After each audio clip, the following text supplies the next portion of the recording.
Le urc, stelele-n scapă în cale, apele plâng, clari zborând din fântâne,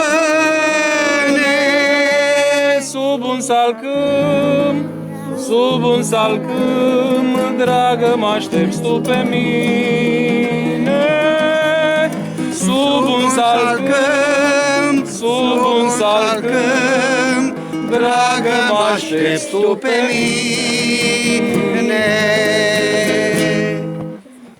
Luna pe cer trece așa sfântă și clară,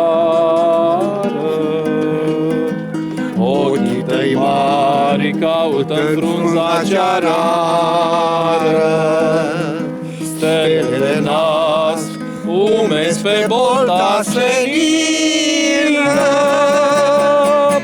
pieptul de dor, fruntea de gânduri se plină. Pieptul de dor, fruntea de gânduri se plină.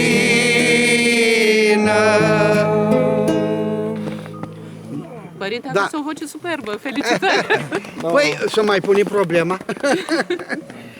Domnul Schibinski mai sugera,